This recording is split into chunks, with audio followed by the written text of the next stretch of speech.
پوری محفل پہ چادر تنی نور کی، نور پھیلا ہوا آج کی رات ہے، چاندنی میں ڈوبے ہوئے دو جہاں، کون جلوہ نما آج کی رات ہے۔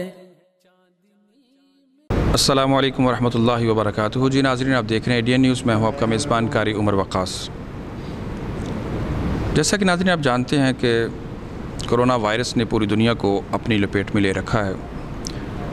حکومت پاکستان نے لاک ڈاؤن کے اندر نرمی کرتے ہوئے مارکیٹوں کو اوپن کرنے کا نوٹیفیکیشن جاری کیا، لیکن صوبائی حکومتیں عوام کو SOPs کے مطابق عمل درآمد کرانے میں ٹوٹل ناکام جو ہے وہ نظر آئی ہیں۔ لیکن کون لوگ اس SOPs کے دوران مکمل طور پر عمل درآمد میں جو ہے وہ کامیاب رہے، اور کون لوگ ہیں جنہوں نے قانون کی وائلیشن کی ہے، اور دیگر سوالات جاننے کے لیے میرے ساتھ اس وقت موجود ہیں عظیم مذہبی اسکالر، محترم مکرم پروفیسر ڈاکٹر خادم حسین خورشید الازہری حفظہ اللہ میرے ساتھ موجود ہیں۔ آئیے ہم ان کی طرف چلتے ہیں اور ان سے جانتے ہیں آج کی تازہ ترین صورتحال کے حوالے سے۔ السلام علیکم۔ وعلیکم السلام ورحمۃ اللہ۔ جی شیخ، کیسے ہیں؟ ٹھیک کیسے ہیں؟ ٹھیک الحمدللہ۔ اچھا، گورنمنٹ نے SOPs کے حوالے سے بہت سارے احکامات جاری کیے اور لاک ڈاؤن کے دوران نرمی کی۔ آپ کیا سمجھتے ہیں کہ حکومت جو ہے وہ ناکام ہوئی یا کہ ناکام، کامیاب ہوئی یا کہ ناکام؟ بسم اللہ الرحمن الرحیم۔ سب سے پہلے تو قاری صاحب آپ کا بہت شکریہ، ایک بار پھر آپ انتہائی حساس اور انتہائی منفرد سوال کے ساتھ ہم اپنی قوم کے سامنے موجود ہیں، اور ضروری ہے، اچھا ہے، اس طرح کے معاملات کو اپنی قوم کے سامنے رکھنا بھی چاہیے۔ آپ دیکھتے ہیں کہ حکومت پاکستان بدقسمتی سے تمام تر صوبوں میں اپنی ریٹ قائم نہیں کر سکی۔ سفارش مافیا اور فیوڈلزم کا کلچر، قانون کو روندنے کا کلچر بدقسمتی سے ہمارے ہاں ایک عرصے سے جاری ہے، اور وہ موجود ہے۔ ہمارے ہاں ایک نہیں ہے، دو قانون ہیں، قریب کا اور ہے، تبدیلی کے کوئی آثار نظر نہیں آ رہی۔ اس کی وجہ یہ ہے قاری صاحب، جس نے تبدیلی کا نعرہ لگایا تھا وہ بیچارہ خود ڈبل سٹینڈرڈ ہے اور تقسیم ہو گیا فکری طور پہ، اس کو پتہ ہی نہیں ہے۔ جس نے کہا تھا کہ میں یہ کروں گا، اس نے ہر کام اس کے الٹ کیا ہے۔ بہرحال اچھا، اس کی وجہ یہ ہوتی ہے کہ سب سے پہلے وہ بندہ جو آئین پر خود عمل پیرا ہوتا ہے تو دوسروں کو اس کا پتہ ہوتا ہے کہ یہ بندہ خود عمل کر رہا ہے۔ ہمارے کے نقطۂ نظر سے بھی لما تقولون ما لا تفعلون، بے شک۔ تو ہمارے ہاں یہ ہے کہ کیونکہ حکمران وہ جو کہتے ہیں وہ خود نہیں کرتے، اس وجہ سے پھر اس کا اثر زور والے طبقے پر پڑتا ہے۔ غریب آدمی نے تو اس کو عمل کرنا ہے، کیونکہ اس کو تو پتہ ہے کہ میں قانون کے نیچے آ جاؤں گا، تو جو قانون کو روندنے والے ہیں وہ کامیاب ہیں۔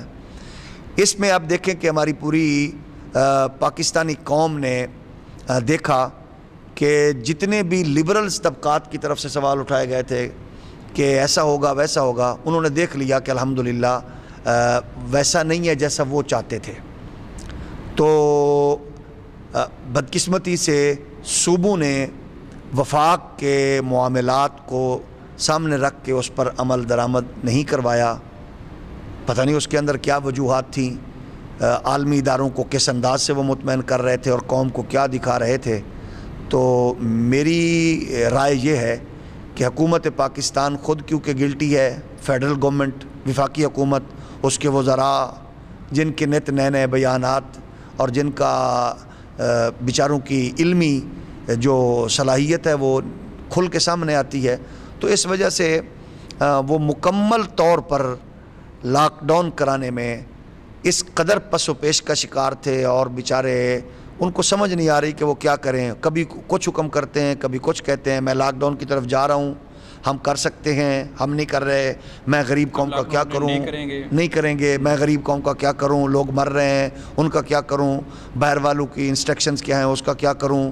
تو وہ خود بیچارے مخمسے کا شکار ہیں۔ اس کی وجہ یہ ہے قاری صاحب، آپ سمجھتے ہیں کہ جب جہلا کی ایک فوج ظفر موج آپ کے مشیروں کی حلقہ کے موجود ہو تو ظاہر ہے اس کی نااہلی پھر کھل کر سامنے آتی ہے۔ لاک ڈاؤن کے دوران دو طبقے جو ہیں وہ سامنے تھے، ایک علماء کا طبقہ تھا، مساجد، مدارس اور اسی طرح اسکول، کالج، یونیورسٹی، اور دوسرا طبقہ جو ہے وہ کاروباری طبقہ تھا۔ آپ اس حوالے سے کیا کہیں گے کہ کون لوگ جو ہیں وہ اس وقت حکومتی SOPs پر عمل درآمد کرنے میں کامیاب ہوئے؟ پہلی بات تو یہ ہے کہ سب سے زیادہ نشانہ بنایا گیا لبرلز کی طرف سے مسجد کو اور محراب و منبر کو، لیکن الحمدللہ ہم نے ان کے تمام تر فرسودہ، گھٹیا اور دین بیزار طبقے کے جو خیالات تھے ان کو اہل محراب نے غلط ثابت کیا، مکمل طور پر SOPs پر عمل کیا، حالانکہ اس میں بہت سارے شرعی امور ایسے بھی تھے کہ جن پر علماء ڈسکس کر رہے تھے نہ چاہتے ہوئے بھی، کہ ہم نے کہا چلو یہ ہے کہ اگر انسانیت کو اس سے فائدہ ہو رہا ہے تو ظاہر ہے اسلام سب سے زیادہ انسانیت کا محافظ ہے۔ بہرحال مستحبات کو اور دیگر واجبات تک بھی حتیٰ کہ بہت ساری چیزیں دیکھنے میں آئی ہیں، لیکن اس پہ الحمدللہ مساجد میں مکمل عمل ہوا۔ اب دیکھتے ہیں کہ اہل دین نے اپنے امتحانات ملتوی کیے اور مذہبی طبقے نے اپنے اجتماعات ملتوی کیے اور مکمل طور پر بھرپور تعاون کیا۔ جیسے ہمارے اس مرکز میں آپ دیکھتے ہیں کہ اندر کیونکہ قالین ہے تو ہم نے اندر کی بجائے ہم باہر مسجد میں نماز ادا کر رہے ہیں، اسی طرح اندر مستقل طور پر بند ہے۔ تو الحمدللہ مذہبی طبقے نے تو اس کا حق ادا کیا۔ خطبہ جمعہ تک دینے سے خطبہ جمعہ تک اجتماعات جو تھے ہمارے، ہم صرف عربی خطبے پر اکتفا کر رہے ہیں اور اسی طرح فاصلہ بیچ میں موجود ہے۔ جہاں تک معاملہ ہے بازار کا، اس میں آپ نے دیکھا کہ بازار کھچا کھچ بھرے ہوئے ہیں۔ اچھا، بازار کے علاوہ بھی آپ بدقسمتی سے میں کہہ رہا ہوں آپ کے اس چینل کے توسط سے کہ جتنے بھی ہم نے دیکھا گورنمنٹ لیول کے، وہ وفاق کے ہوں وہ صوبائی ہوں، ان کے جتنی میٹنگز ہوئی ہیں کوئی SOPs نہیں تھی، کسی نے اس کا کوئی، حتیٰ کہ آپ دیکھیں کہ آپ ادھر نمازیوں کو کہہ رہے ہیں کہ ماسک پہنیں، ان سب کا جو سب سے بڑا بیچارہ ہے آئیڈیل ٹرمپ، باوجود اس کو لوگوں نے بتایا اور اس کے اداروں نے، لیکن اس نے ماسک نہیں پہنا۔ تو بازاروں میں بالکل احتیاط نہیں ہے، ان کی سرکاری میٹنگز میں احتیاط نہیں ہے، سوشل ڈسٹینس بالکل نہیں ہے، لیکن الحمدللہ مذہبی طبقے نے اس پہ عمل کیا اور اب ہم بھی عمل کر رہے ہیں اور انشاءاللہ کریں گے۔ لیکن گورنمنٹ کے بہت سارے وزیر اور مشیر جو ہے وہ علماء پر اور طلباء پر اور خاص طور پر تعلیمی اداروں پر بہت بڑا سوالیہ نشان لگاتے ہیں، ان کی تلبیت اور ان کے بعض دفعہ تو ان کو جاہل تک جو ہے وہ کہہ دیا جاتا ہے۔ تو آپ کیا کہنا چاہیں گے کہ اس موقع پر کون جاہل ہے اور کون جو ہے وہ پڑھا لکھا ہے؟ آپ کرشب دیکھیں کہ ہمارے ملک میں ایک ایسا بندہ کہ جو کوئی مرتبہ آپ کا وزیر وہ رہا ہو، وزیر اپنا اس ملک کا داخلہ، اس کو صورت اخلاص نہیں آتی۔ ہمارے ملک میں A1 گریڈ کا وکیل ہو اور اپنے آپ کو وہ سمجھتا ہو کہ میں دنیا کے 5ویں نمبر کا دانشور ہوں، اس نے ٹرائی کے باوجود وہ بیچارہ 3 بار سورۃ کوثر نہیں سنا سکا۔ ہمارے ہاں ان کی پوزیشن یہ ہے کہ کسی کو دعا قنوت نہیں آتی۔ ہمارے ہاں ایک ایسے منسٹر بھی ہیں جن کو بیچارے کو درود شریف کہا گیا تو وہ جیلم کے پرزائڈنگ آفیسر حیران تھے کہ اس کی حالانکہ اتنی بڑی لمبی زبان ہے اس منسٹر کی، لیکن وہ بیچارہ درود شریف سنانے سے، نماز سنانے سے بھی قاصر رہا۔ اب ایسے لوگ اگر ہیروز ایسے ہمارے قومی کرکٹر جن کو نماز کی تعداد ارکان کا پتہ نہیں، پتہ نہیں، بے شک ایسے ہے۔ اس کی وجہ یہ ہے کہ ظاہر ہے وہ دین بیزار طبقے ہیں بیچارے، ان سے تعلق ہے تو ان کا۔ اب دیکھیں ایک بیچارے ہمارے وزیر نے کہا کہ وہ جو دین کے حوالے سے اس کی معلومات ہے، نہ ان کو رکعتوں کا پتہ، نہ نماز کا پتہ، نہ اس کی اہمیت کا پتہ، نہ ان کی تعداد کا پتہ ہے۔ بہرحال جہالت کیا ہے، یہ لوگوں کو پتہ ہے ان کی ڈگریاں ہیں تو وہ جعلی ہیں۔ اچھا وہ بولیں تو بیچارے وہ سوائے خرافات کے اور زہر اگلنے کے اور کچھ نہیں ہوتا۔ ایک دوسرے کے خلاف ان کی باتیں سن لیں، ایک دوسرے کے، آپ دیکھیں کہ ان کی سنسیریٹی کہ اسمبلی کے اجلاس میں یہ کیا مطلب ہے، ادھر کیا بکھیر رہے ہیں یہ پتیاں اور پھول۔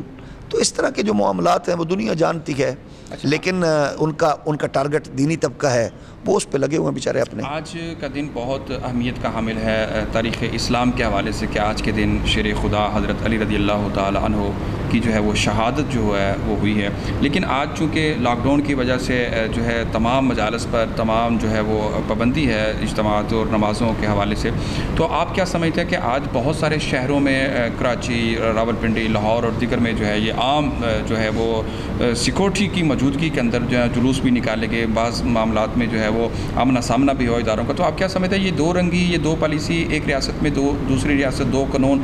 عمران خان وزیر اعظم نے کہا تھا کہ 2 پاکستان نہیں 1 پاکستان۔ پہلی بات تو قاری صاحب قبلہ یہ ہے کہ حضرت مولا کائنات حیدر کرار شیر خدا علی المرتضیٰ رضی اللہ تعالی عنہ کی وہ ذات گرامی ہے جو کسی ایک مکتب، مسلک، مشرب، جماعت، فرقے کی نہیں ہے۔ حضرت علی المرتضیٰ اسلام کے ہیرو ہیں، امت کا فخر ہیں، اصحاب رسول کے سرخیل ہیں، وہ اسلام کا اثاثہ ہیں، فرنٹ پہ انہوں نے ہمیشہ لڑے اور کمال کیا۔ ان کی تلوار نے اسلام کی قد و قامت میں، عظمت میں ہمیشہ اضافہ کیا۔ ان کے کردار نے اسلام کے نور کو پوری کائنات میں بکھیرا۔ اخلاص، ان کی للہیت، عبادت، ریاضت، استقامت، ہر چیز مسلمہ ہے۔ رہی بات یہ ہے کہ بدقسمتی سے ان مقدس شخصیات کو بھی ہمارے ہاں تقسیم کرنے کی ایک بدنصیبی سے روایت چل پڑی ہے۔ اللہ اس قبیح حرکت سے امت کو محفوظ کرے اور سب سے پیار اور عقیدت اور محبت رکھنے کی توفیق عطا فرمائے۔ جہاں تک حضرت مولا کائنات کی عظمت و رفت کو خراج تحسین پیش کرنے کے لیے ہمارے ہاں محافل اور مجالس کا اہتمام ہوتا ہے، تو کیونکہ یکساں پیار کرتی ہے پوری امت، تو بہت سے احباب حکومت کی طرف سے جو ایس او پیز جاری کردہ تھے ان کے مطابق ہم نے اپنے تمام تر معاملات کو کنٹرول میں رکھا، حتیٰ کہ شاعر اسلام میں جتنی بھی ہماری ضروریات تھی ہم نے ان کو بھی کہا کہ چلو اس کو سامنے رکھتے ہوئے ہم نے قانون کو فالو کیا۔ اس معاملے میں بدقسمتی یہ ہوئی کہ حکومت کے اس فوج ظفر موج کے جاہل لشکر میں، وزیروں میں بہت سے لوگ وہ ہیں جو تعصب کی دلدل میں پھنسے ہوئے ہیں، اور وہ آج بھی ان کی یہ خواہش ہے کہ قوم تقسیم ہو، اور وہ تقسیم کر چکے ہیں بدقسمتی سے۔ کاش ایسا نہ ہوتا، قوم تقسیم نہ ہوتی، اور اس کو تقسیم کر کے وہ جن کو سپورٹ کر رہے ہیں آپ بہت بہتر جانتے ہیں۔ آپ کے چینل کے توسط سے میں اپنے ناظرین اور قوم کو بتاؤں کہ یہ چاہتے ہیں یہ تقسیم ہو اور وہ قادیانیوں کی سرپرستی کریں، ہمیں تقسیم کر کے وہ اپنا مقصد نکالنا چاہتے ہیں عالمی دنیا کے سامنے۔ خدا را قوم کو تقسیم نہیں ہونا چاہیے، اور حکومت کی یہ قاری صاحب نااہلی ہے، یہ بددیانتی ہے۔ انہوں نے ڈبل سٹینڈرڈ کا مظاہرہ کیا کہ ادھر حضرت مولا کائنات کے عظمت کے حوالے سے ایک مکتب فکر کو جلوس کی اجازت دے دی، دوسری طرف مساجد کو بند کر دیا، ایک طرف ان کو مجالس کی اجازت دے دی، دوسری طرف آپ فاصلہ رکھنے کی اور اس میں اجتماع کو کم کرنے کی بات کر رہے ہیں۔ تو ہم سمجھتے ہیں کہ یہ انتہائی نااہلی ہے، اور اس کے بدقسمتی سے میں کہہ رہا ہوں خدا نخواستہ حکومت کے جاہل وزیروں کی وجہ سے اس کے جو اثرات مرتب ہوتے میں دیکھ رہا ہوں وہ خدا نخواستہ وہ مناسب نہیں ہے۔ اس لیے قوم کو محبت کا مظاہرہ کرتے ہوئے ان مقدس شخصیات کو تقسیم نہیں کرنا چاہیے۔ ٹائیگر فورس کے نام سے فورس جو ہے وہ تشکیل دی گئی ہے۔ ہمارے ذرائع کے مطابق ٹائیگر فورس کے اندر بہت سارے ایسے نوجوانوں کو شامل کر لیا گیا ہے کہ جو راشن کے نام پہ اور ویلفیئر کے نام پہ، این جی اوز کے نام پہ قادیانیوں کی تبلیغ جو ہے وہ گھروں کے اندر کرتے پکڑے گئے ہیں، ان سے مواد بھی برآمد ہوا ہے۔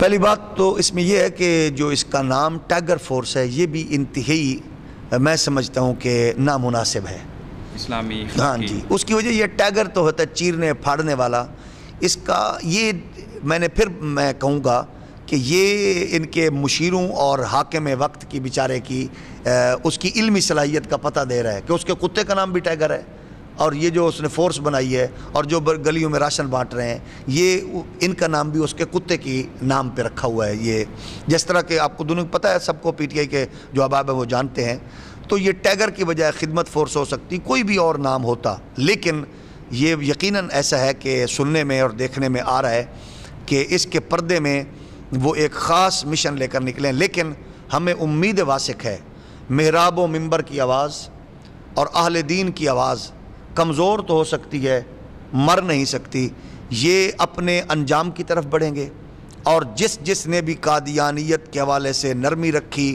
سرپرستی کا سوچا، ان کے لیے کمزور پہلو نکالا، یہ قبلہ یاد رکھیں کہ وہ اس کی تاریخ کبھی اس کا ساتھ نہیں دے سکے گی، نہیں کرے گی۔ اچھا، میں وقت کی مناسبت سے آخری سوال کی طرف آؤں گا۔ چند دنوں بعد رمضان المبارک ہم سے الوداع ہونے والا ہے، اور اس کے بعد یقیناً عید الفطر کا ایک بہت بڑا دن اسلام کے نقطہ نظر سے ہم انشاءاللہ اس کو پانے والے، اللہ سب کو نصیب کرے خوشیاں۔ لیکن حکومت نے ایک تجویز دی ہے اور ایک مشیر نے، ایک وزیر نے جناب یہ بھی کہہ دیا کہ اگر ایک بندہ جو ہے گھر کے اندر محلے سے مسجد کے اندر آ جائے اور عید کی نماز میں شامل ہو جائے تو پورے محلے کی طرف سے کفایت ہو جائے گا، لوگ عید کی نماز بھی گھر میں پڑھیں۔ کیا اسلام کی تاریخ میں، شریعت میں اس کی گنجائش موجود ہے کہ عید کی نماز گھر پڑھی جا سکتی ہے؟ اصل میں دیکھیں، پہلے انہوں نے ایک ایسا ماحول کریٹ کیا، ایسے نام نہاد اسکالرز کو لانچ کیا گیا جنہوں نے کہا مساجد میں ایوان صدر سے نماز آن لائن کریں اور پوری دنیا گھر میں پڑھے۔ ایسے باقاعدہ طور پر لانچ کیے گئے ہیں ایک منصوبے کے تحت۔ اب یہ ہوتا ہے کیونکہ بیچاروں کو دین کی معلومات نہیں ہوتی اور وہ ہر بات اس طرح کی کرتے ہیں کہ جس سے بعد میں ان کو شرمندگی کا سامنا کرنا پڑتا ہے۔ تو نماز عید کے جو اجتماعات ہیں، ظاہر ہے اس کی اجتماعیت اور اس کی خیر و برکات جو اللہ کی بارگاہ سے انسان نے اس عجز اور انکسار کے ساتھ حاصل کرنی ہے، یہ اس سے محروم کرنے کی ایک انتہائی گھٹیا سوچ اور گھٹیا سازش ہے۔ میں سمجھتا ہوں کہ ان طبقات میں بیٹھے ہوئے جو تھوڑا بہت علم کا نور رکھتے ہیں، ان کو چاہیے کہ ایسے جاہل وزیروں مشیروں کی حوصلہ شکنی کریں کہ جو اس قدر دلیر ہو چکے ہیں کہ وہ ہر معاملے میں وہ سمجھتے ہیں کہ ہماری ٹانگ اڑانا ضروری ہے۔ تو جب ان کو پتہ ہی نہیں ہے عید کے جو اس کی جو شریعت کے آداب ہیں اور عید نماز کے جو فرائض ہیں، اس کی شرائط ہیں، تو ان پہ یقیناً ان کو تھوڑا سا منہ سنبھال کے بات کرنی چاہیے اور زبان کو ان معاملات میں کنٹرول رکھنا چاہیے۔ یہ اجتماعات نہ رکے ہیں اور نہ رکیں گے، دنیا دیکھ چکی ہے، انشاءاللہ یہ سلسلہ جو ہے وہ جاری رہے گا اور ہمیں امید ہے۔ نظر سے کیا گھر میں عید کی نماز نہیں، ایسا نہیں ہوتا۔ عید کی نماز کے لیے اجتماع میں آنا، اجتماع میں آ کر اجتماعی طور پر نماز ادا کرنا یہ ضروری ہے۔ ظاہر ہے مسافر کے لیے اس کا اور حکم ہے، خاتون کے لیے اس کا اور حکم ہے، تو لیکن جو مرد ہے، جو انسان ہے، جو مومن ہے، اس کے لیے اجتماع گاہ میں آ کے اللہ کے حضور اس مصروف ہونا ضروری ہے۔ خواتین کو بھی تو عید کی نماز میں شامل ہونا، حتیٰ کہ جو نہیں نماز پڑھنا چاہتی وہ دعا کے اندر آ کے اندر شامل ہوں، اتنی تلقین کی ایسے اب ان معاملات میں آپ دیکھیں کہ جہاں ان کے لیے بھی باقاعدہ طور پر شریعت کے احکامات موجود ہیں، تو اگر کوئی بیچارہ اس طرح کا حاکم اور کوئی ان پڑھ وزیر اس طرح کی شدنی چھوڑے تو میرا خیال ہے اس کو سوچنا بھی چاہیے، اور اگر اس میں کوئی ضمیر کا غیرت کا ذرہ ہو تو بہرحال ایسے لوگوں کو ڈوب کے مر جانا چاہیے۔ اپنے معاملات نبیڑیں، جو وہ کر رہے ہیں کرتے رہیں، لیکن شریعت کے معاملات میں ان کو کم از کم زبان سنبھال کے بات کرنی چاہیے۔ جی ناظرین، ہمارے ساتھ موجود تھے ڈاکٹر خادم حسین خورشید الازہری حافظہ اللہ، جو بڑے ہی احسن اور مدلل انداز میں اپنے ہمارے سوالات کے جو ہیں وہ جوابات دے رہے تھے، اور انہوں نے عید کے حوالے سے بالخصوص وزراء کو آڑے ہاتھوں لیتے ہوئے کہا کہ ان کو دینی معاملات کے اندر جس کا ان کو ABC کا بھی پتہ نہیں ہے، ان کو اپنی زبان کو جو ہے وہ لگام دینی چاہیے اور علماء کو آگے بڑھ کر اہم کردار ادا کرنا چاہیے۔ اور اسی طرح انہوں نے قادیانیوں کے حوالے سے، ٹائیگر فورس کے حوالے سے اور دیگر تبلیغی معاملات کے حوالے سے بھی حکومت کو متنبع کرتے ہوئے اس بات کی طرف اشارہ دیا ہے کہ یہ ڈبل پالیسی، دوہرا معیار پاکستان کی تاریخ کے اندر آپ کو نہیں دہرانا چاہیے۔ جس ریاست مدینہ کا دعویٰ کیا ہے اس ریاست کے اندر دو ریاستیں قائم کرنے کی کوشش نہیں ہونی چاہیے۔ تمام مکاتبہ فکر کے ساتھ یکساں سلوک ہونا چاہیے۔ تمام مذاہب کو اپنی اپنی جو ہے وہ مکتبہ فکر کو اللہ رب العالمین کے سامنے جھکنے کی آزادی کے ساتھ جو ہے وہ اجازت ہونی چاہیے۔ یہ جو ممبر و محراب پہ پابندیاں ہیں ان کو ختم ہونا چاہیے۔ SOPs پر اگر یہ لوگ مکمل طور پر عمل پیرا ہیں تو ان کو سپورٹ کرنا چاہیے، نہ کہ ان کو خوف و ہراس میں مزید مبتلا کرنا چاہیے۔ تو یہی آج کی ہماری نشست کا جو ہے وہ ان کا آنسر تھا۔ انشاءاللہ نئے پروگرام کے ساتھ اور نئے موضوع کے ساتھ آپ سے ہماری جلد ہوگی ملاقات۔ میرے کیمرامین عثمان علی کے ساتھ مجھے دیجیے اجازت۔ دیکھتے رہیے ایڈین نیوز۔ مزید خبروں، تبصروں اور تجزیوں کے لیے ہماری ویب سائٹ www.ednpk.tv وزٹ کیجیے۔ اللہ حافظ۔